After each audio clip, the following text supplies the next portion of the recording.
the true nature of self-sacrifice.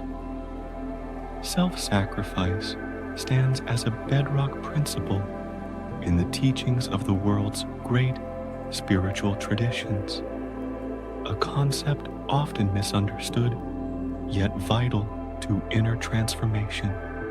It is not about erasing one's existence or surrendering individuality to oblivion. Rather, it is a profound shift in the mind's orientation, a turning away from the tyranny of selfishness toward a higher state of being. The self, to be sacrificed, is not the core of who we are, but a transient condition, a constellation of desires and attachments that cloud our clarity and tether us to fleeting illusions. To renounce this self is to embark on a journey of liberation, peeling back the layers of ego to reveal the peace and truth that lie beneath. Renouncing self does not demand the annihilation of the individual. It calls for the dissolution of those insatiable desires that bind us to temporary pleasures and material trappings, greed that hungers for more, lust that chases fleeting gratification, envy that poisons contentment.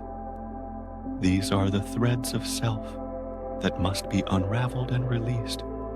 Only by letting go of these attachments can we step into the calm, unshakable peace that truth promises, a serenity unshaken by the ebb and flow of worldly gains. This sacrifice is not a loss, but a gain, a shedding of burdens that frees the spirit to soar.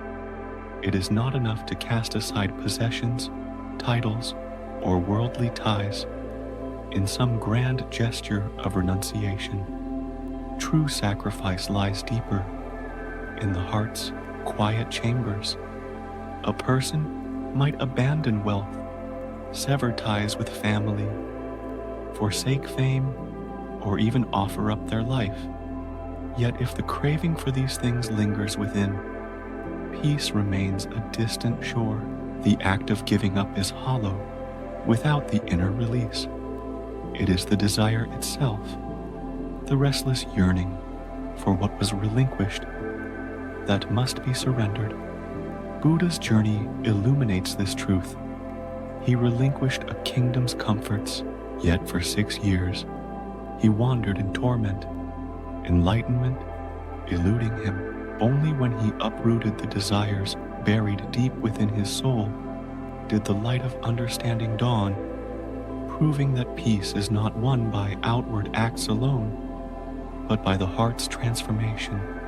Sacrifice carries the sting of pain, so long as the embers of desire smolder in the soul. Every lingering wish for what was given up becomes a thorn, pricking the mind with suffering and temptation. If a trace of longing remains, be it for a lost treasure, a fleeting pleasure, or a cherished emotion, the struggle persists, a quiet battle waged within. But once that desire is fully extinguished, uprooted and cast aside forever, the conflict dissolves, and the soul steps into stillness. When self is wholly sacrificed, when every tether to the ego's demands is severed, the painful process of letting go ceases, replaced by a profound peace and a clarity that radiates from within, illuminating the path to true understanding. Hatred that festers, envy that gnaws, selfishness that hoards, vanity that preens, gluttony that consumes, deception that twists, anger that burns. These are the many faces of self, the shadows that dim the heart and cloud the mind's vision. Self-sacrifice is the deliberate surrender of these destructive tendencies, a cleansing fire that burns away the dross to reveal the gold beneath. process may begin as a trial, a wrenching effort to break free from ingrained habits, but its rewards unfold with time. At first, peace arrives in fleeting glimpses, brief moments of stillness amid the storm. But with persistence, these moments stretch and deepen, weaving themselves into the fabric of daily life. As truth takes root in the heart, its light grows steady, and peace becomes a constant companion. No longer a visitor, but a resident. True peace blossoms only when self has been entirely offered up, when the last vestiges of ego dissolve into the vastness of a greater reality. In the life of truth, sacrifice transforms from an act of struggle into a state of being. There is no longer anything to renounce, because there is nothing left to cling to, free from attachment to the perishable, the transient trinkets of a material world. The soul finds no need for further surrender. When all has been laid at the altar of truth, selfish love, with its grasping and its limits, gives way to divine love, boundless and pure. In this love, the self fades not into oblivion, but into unity.